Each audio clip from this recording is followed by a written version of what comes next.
अस्सलाम वालेकुम जी, कैसे हैं आप सब? मैं ठीक, शुक्र अल्हम्दुलिल्लाह। दुआ करती हूँ आप भी माशाल्लाह ठीक-ठाक रहें, खुश रहें। चलें जी बिस्मिल्लाह करते हैं, वीडियो का करते हैं आगाज़। आज बच्चों के स्कूल खुल गए हमारी तरफ माशाल्लाह पहला दिन है। तो अफ़ान साहब छोड़ के आफ़िया को ऐसा भागा है जैसे पता नहीं थी बस निकल जानी, हालाँकि 5-6 मिनट पड़े हुए थे। तो वो बेचारी पीछे रह गई थी। मैं आवाज़ें देती रही हूँ, साथ जाया करो।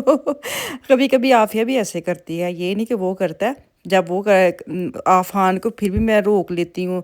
जैसे आफ़िन को चीज़ लेनी होती है ना, मैं अफ़ान नहीं दे रहा, मैं अफ़ान को मना नहीं लेती प्यार से बोल के, लेकिन आफ़िया अपनी दफ़ा चीज़ नहीं देती, बड़ी पक्की रहती है। तो फिर भी अफ़ान थोड़ा-सा ना बातों में आ जाता है, प्यार में आ जाता है। तो ख़ैर वो चले गए माशाल्लाह स्कूल, तो मैंने चाय वग़ैरह पी है, उसके बाद मैं डायरेक्ट आई हूँ बैंक में मैंने थोड़ा-सा काम करना था। मैंने कहा सवेरे-सवेरे हो आई है, फिर बैंक बंद हो जाते हैं।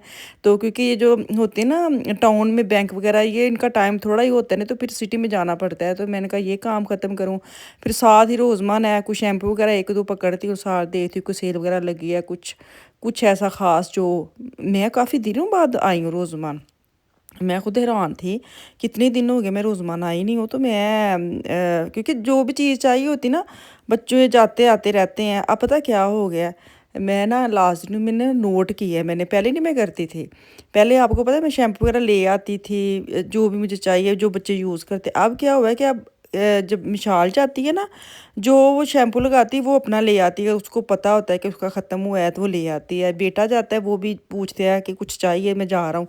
तो वो अपना शैम्पू वगैरह ले आते हैं। तो मैंने ना लास्ट दिनों में लास्ट वीक में मैंने गौर किया, मैंने कहा इतनी देर हो गई मैं शैम्पू वगैरह लेके नहीं आई, ना मैं रोज़मान गई हूँ। फिर मैंने कहा ये भी काम मेरा अब ख़त्म हो गया है, ये शैम्पू लेके आने। अब वही मैं शैम्पू लाऊंगी जो मैंने यूज़ करना है या आफ़िया ने करना है। हालांकि आफ़िया फ़ान भी अपना खुद ही लेके आते हैं, बेशक मेरे से पैसे लेके जाते हैं छोटी दुनिया, बड़े वाले तो खुद ही ले आते हैं, उनके पास तो होते हैं, बल्कि मेरे भी काफ़ी काम वो कर देते हैं।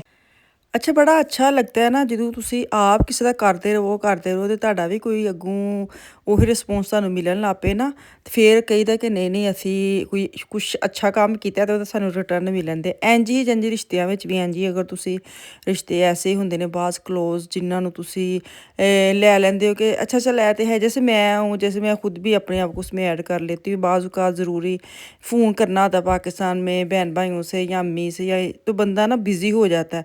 ਅੱਛਾ ਚਲ ਕੋਈ ਨਹੀਂ ਉਹ ਕਰ ਲੈਣਗੇ, ਅੱਛਾ ਅੱਜ ਮੈਂ ਨਹੀਂ ਕੀਤਾ ਉਹ ਕਰ ਲੈਣਗੇ, ਤਾਂ ਅਸੀਂ ਨਾ ਉਹਨੂੰ ਇੰਝ ਈਜ਼ੀ ਲੈ ਲੈਂਦੇ ਹਾਂ। ਲੇਕਿਨ ਜਿੰਝ ਟਾਈਮ ਲੰਘਦਾ ਫਿਰ ਤੁਹਾਨੂੰ ਅਫਸੋਸ ਹੁੰਦਾ ਕਿ ਨਹੀਂ ਮੈਂ ਇਹ ਕੰਮ ਕਰਨਾ ਸੀ, ਮੈਂ ਕਿਉਂ ਨਹੀਂ ਕੀਤਾ, ਮੇਰੀ ਵੀਡੀਓ ਤਾਂ ਸਲੋ ਕਿਉਂ ਹੋ ਗਈ, ਮੈਨੂੰ ਇਹ ਨਹੀਂ ਸਮਝ ਆਉਂਦੀ। ਬਾतें तो मेरी स्लो नहीं है, मेरी वीडियो क्यों स्लो चल रही है। तो खैर कोई नहीं, तुसी वेखी जा हौली हौली करके। मुझे लगता है मेरा कैमरा जो है ना वो चला गया था कीनो कैमरे में। एक होता है नॉर्मल कैमरा, एक होता है कीनो कैमरा, उसमें मुझे लगता है दबाया और वो आहिस्ता आहिस्ता चल रही है। हद ही मुकी पी, मैं तो अब गौर किया। मैंने कहा मैं बातें इतनी तेज़ कर रही हूँ, मेरी आंखें ऐसे हो गई हैं। अब देखो कहें हूँ सही स्पीड फड़ी उन्हें।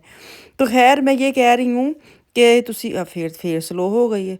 खैर कोई नहीं, इग्नोर कर लो चीज़ा, तुसी हौली हौली वेख लो ना, ਤੁਹਾਡੇ ਲਈ। क्योंकि मैंने तो अब बनाई, अब मैं आप इसका कोई हल नहीं है, नहीं तो मैं हल करके आपके साथ शेयर करती हूँ। मैं तो अभी बात कर रही हूँ तो मेरी नज़र पड़ी है।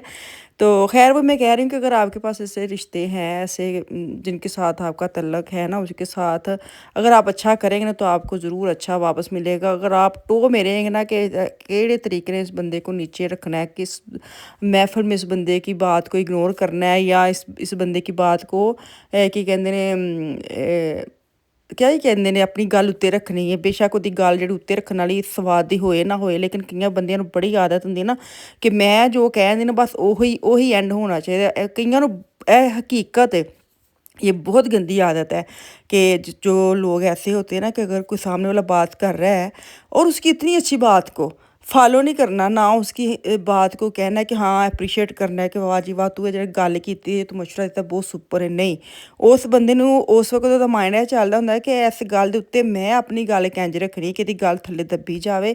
ਇਹ ਵਾਲੀ ਜਿਹੜੀ आदत है ना कि अपना ऊपर पॉइंट रखना है, बहुत गंदी आदत है। ख़ास तौर पर बेटियों में बच्चियों में ये वाली आदत नहीं होनी चाहिए। हमेशा लचक रखनी चाहिए, हमेशा इंसान अगले ने वैल्यूज़ दवो।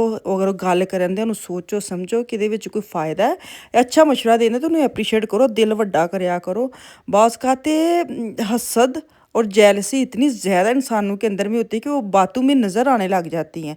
तो मैं कित्थे करदी गल कित्थे चले जानी, मेरे को बोलने ही बहुत कुछ हुंदा वे, लेकिन मैं इन्ना कि बोलनी जिन्ना कि मैनू बोलन दा हक है कि कहंदे ने ਜਿੰਨੀ ਮੈਨੂੰ ਬੋਲਣ ਦੀ ਇਜਾਜ਼ਤ ਹੈ। ਇਜਾਜ਼ਤ ਮੈਨੂੰ ਇਹ ਨਹੀਂ ਕਿ ਮੇਰੇ ਕਿਸੇ ਨੇ ਰੋਕ ਲਾਈ ਹੈ ਜਾਂ ਕਿਸੇ ਨੇ, ਲੇਕਿਨ ਆਪਣੇ ਹੁੰਦਾ ना दिमागी तौर पर बंदे को पूरा तरीके से बात भी हो जाए और समझ भी आ जाए। ऐसे नहीं है कि बस करी जानी।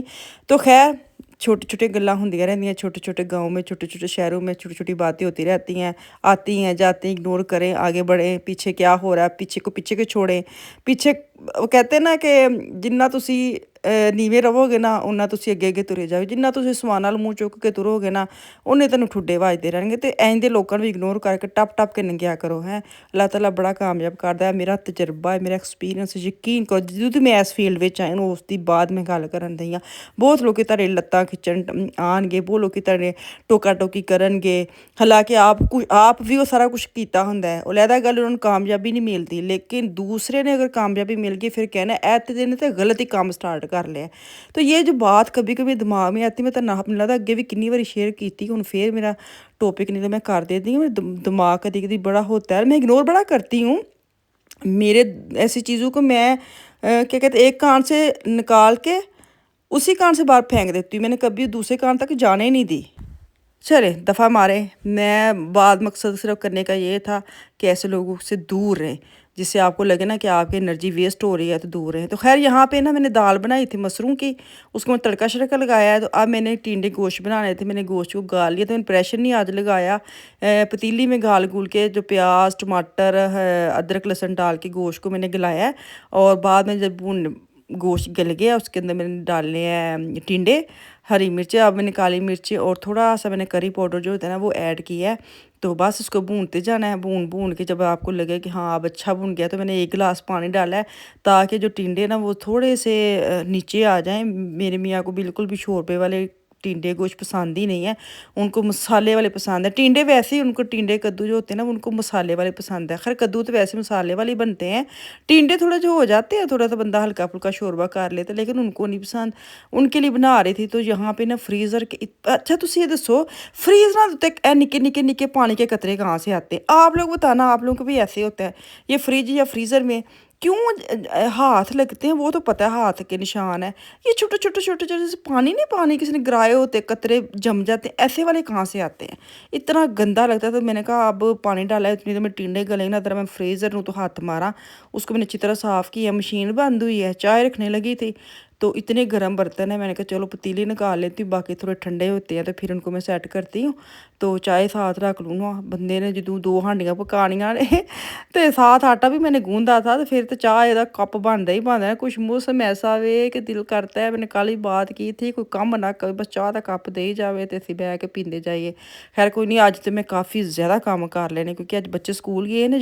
यकीन करो बच्चे घर में होते हैं ना तो वो तंग नहीं करते, उठते भी नहीं है, सोए रहते हैं, लेकिन काम ख़त्म ही नहीं होते, इतने मतलब बिज़ी ये छुट्टियों में बंदा रहता है। माशाल्लाह अब स्कूल गए ना तो मुझे पता है कि मैंने ये आधे घंटे में ये काम करना है, फिर नेक्स्ट जो आधा घंटा उसमें मैंने ये काम करने है। तो माशाल्लाह सारे काम भी हो जाते हैं, तो मेरे को इन्ना बड़ा टाइम ही होंगे भाई कि मैं आराम नाल बह के सोफे ते इंजॉय कर सकनी अपनी चाह कप जो भी।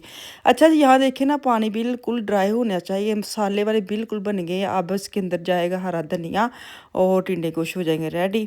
साथ मैंने कहा चलो मैं ना आज कहते हैं दाल बना लेती हूँ, सारे खुश हो जाएंगे। चावल बॉयल करूँगी, देखती हूँ चावल मेरे ख़त्म हुए हैं, अगर तो 1 कप निकले तो साथ दाल के चावल भी बॉयल कर लूँगी। तो धनिया डालूँगी, मेरे तो टिंडे कुछ बड़े मज़े के रेडी हो गए। अब इसके साथ में बनाऊँगी चपातियाँ, रोटी बनाऊँगी, साथ हल्का फुल्का लगाऊँगी मक्खन और फिर मैं इनको दूँगी। तो इसको भी मैं ना डिश आउट करने लगी, मैंने कहा आज मैं मशीन खाली करने लगी हूँ तो चलो ये जो पतीली है ना वो भी इसके अंदर ही चली जाएगी।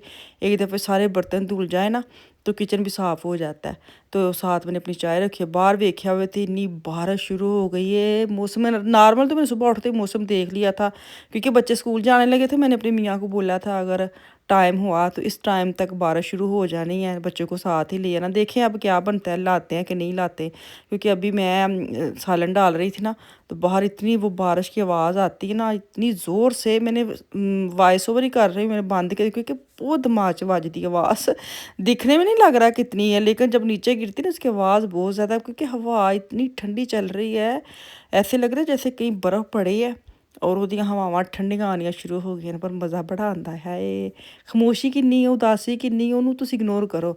ਬਾਕੀ ਇਹ ਵੇਖੋ ਕਿ ਸਕੂਨ ਕਿੰਨਾ ਸਕੂਨ ਦੇ ਨਾਲ ਮੈਂ ਜਾ ਕੇ ਚਾਹ ਇੰਜੋਏ ਕਰੂੰਗੀ ਨਾ, ਕਿੰਨਾ ਮਜ਼ਾ ਨਾ ਬਾਰਿਸ਼ ਦੇ ਬਾਅਦ ਸਾਥ ਚਾਏ, ਹਾਏ ਹਾਏ ਹਾਏ ਹਾਏ ਹੈ।